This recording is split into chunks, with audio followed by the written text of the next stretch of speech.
Since 2019, the average price of a McDonald's menu item has gone up about 40%.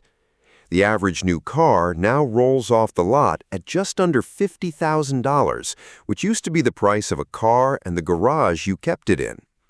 Car insurance is up more than 50% in 3 years. Rent is up roughly a third.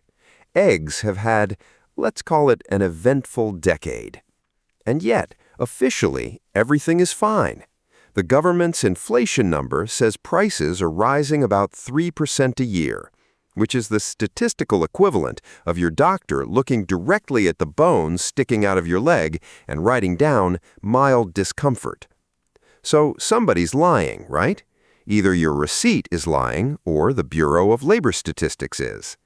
Well, and this is the annoying part, neither. The number is real. It's produced by careful, honest statisticians using a method they publish in exhausting detail.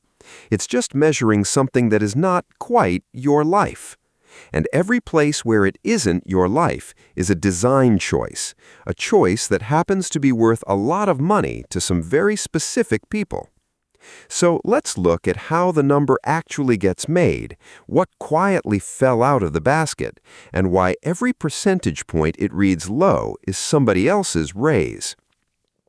Here's the Econ 101 version you were taught, and it's mostly true. Every month, government price checkers collect tens of thousands of prices from stores, websites, landlords, hospitals, service providers, all over the country. Those prices get sorted into a giant imaginary shopping basket meant to represent what a typical urban household buys. So much on rent, so much on groceries, so much on gas, haircuts, streaming subscriptions, funerals. Yes, funerals are in the basket. The basket is nothing if not thorough. Each category gets a weight based on surveys of what households actually spend. Housing is the heavyweight. Shelter alone is about a third of the whole index. Food is around 13%. Then they track the weighted cost of that basket over time, and the change is the Consumer Price Index, CPI, the inflation number. When the news says inflation is 3%, that's it. One basket, one average for one hypothetical urban consumer. And right there is the first, most innocent problem. You are not the average urban consumer. Nobody is. The basket spends like a demographic smoothie, a little bit renter, a little bit homeowner, a little bit 25-year-old with no health costs, a little bit retiree with a lot of them. If you rent, if you're young, if you eat food and drive a car and pay for your own insurance, congratulations, your personal basket is loaded with exactly the categories that have been rising fastest. The stuff that behaved itself, the stuff holding the average down, disproportionately stuff you don't buy. So even with zero funny business, 3% can be true for the basket and false for you at the same time. But it gets more interesting than that, because the basket doesn't just average, it edits. Edit number 1. Substitution. The index assumes that when steak gets expensive, you, a rational consumer, buy chicken instead. Reasonable. It's what people do. So the basket does it too. The weights get updated to follow what people actually buy. And the pain of steak matters a little less because, well, you stopped buying steak. Notice what just happened, though. You traded down. Your standard of living took a small, real step backwards, and the index recorded it as prices behaving. Do that across enough categories and enough years, and a country slowly downgrading its lifestyle shows up in the data as inflation under control. The basket isn't tracking the cost of living the life you had. It's tracking the cost of the life you retreated to. Edit number 2. Hedonic adjustment. When a product gets better, the statisticians subtract the improvement from the price. A TV costs the same as last year's model but has more pixels.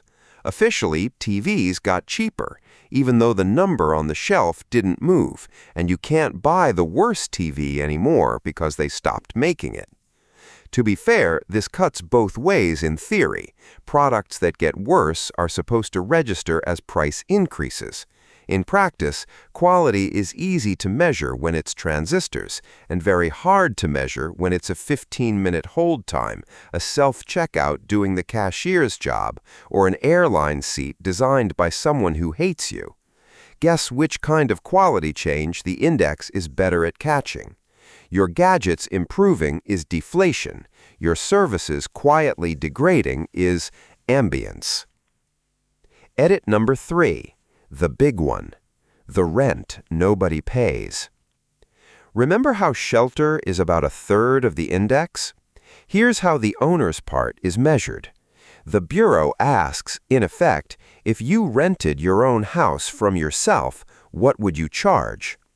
That figure, owner's equivalent rent, is roughly a quarter of the entire index.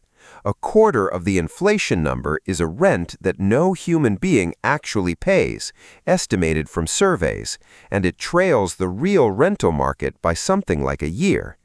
So when housing costs exploded, the index's biggest single component strolled in 12 months late, took the average down with it on the way up, and, helpfully for the narrative, holds it down again long after your actual landlord got the memo. Meanwhile, the actual price of buying a house, the thing you're trying to do, isn't in the basket at all. That was moved out in the 1980s. A house, you see, is an investment, and the basket doesn't do investments. Add the 3 edits up, and you get an index that is internally consistent, mathematically defensible, and reliably calm. Which raises the obvious question. If all the expensive stuff is being averaged, substituted, adjusted, and lagged, what was doing the heavy lifting to keep the number low all these years? For about 2 decades, there was an honest answer: the deal. The unspoken deal was that essentials got more expensive while gadgets got cheaper, and the average split the difference. Housing, healthcare, education, childcare, up and to the right. But TVs fell over 90% in quality-adjusted terms. Computers, software, cameras, long-distance calls, technology was a giant deflationary anchor dragging the basket average down. And we all accepted a trade where the things you need cost more and the things you want cost less. As trade deals go, it wasn't great, but at least it was operating. It isn't anymore. Look around at the anchor. TVs are already nearly free. A thing that costs almost nothing cannot fall another 90%. Software stopped being a product you buy once and became a subscription you pay forever, a price increase wearing a productivity costume. Game consoles, which used to get cheaper every year they aged, now get price hikes mid-generation. Computer hardware has been reclassified by the market as strategic AI infrastructure and priced accordingly. And the generic imported stuff that filled the bottom of the basket, kitchenware, clothes, electronics, accessories, is getting tariffed on its way into the country. The cheap column is empty. There is nothing left in the basket whose job is to fall.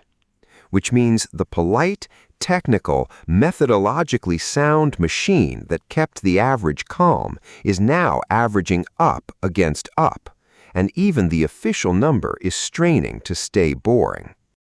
Now here's where it stops being a statistics lecture and starts being about your paycheck. Because the CPI isn't a scoreboard, it's a contract term. It's written into the plumbing of who gets paid what everywhere. Social Security cost of living adjustments, indexed to CPI. 70+ million people get next year's benefit bump based on this number.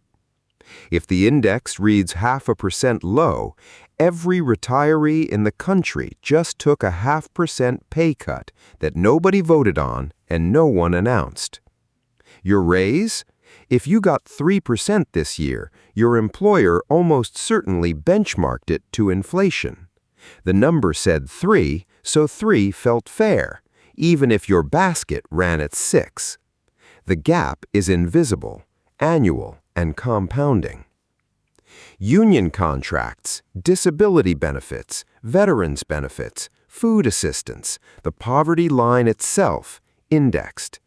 Tax brackets, also indexed, except since 2017, those use chained CPI, a version with even more substitution baked in, which rises more slowly on purpose. It was projected to quietly raise about $130 billion over a decade. Nobody's bracket got a press release.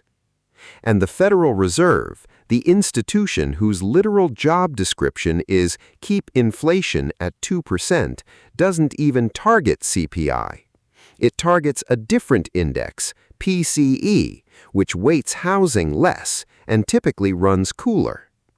When the referee gets to pick which scoreboard counts, the scoreboard that reads lower has a funny way of getting picked. None of this requires a conspiracy. Every individual choice, substitution, hedonics, imputed rent, chained weights, PCE, has a defensible academic paper behind it.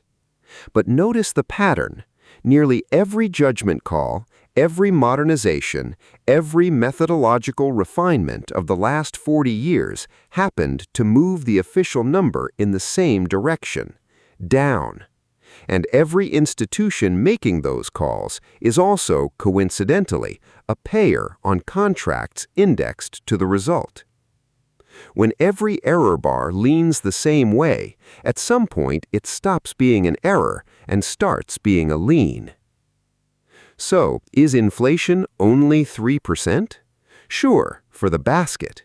The basket is doing great.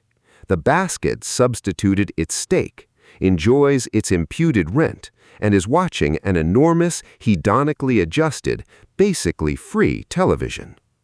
You, however, live on your receipt, and your receipt was never the question they were asking.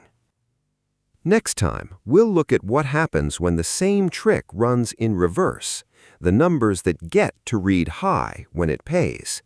Until then, keep the receipts.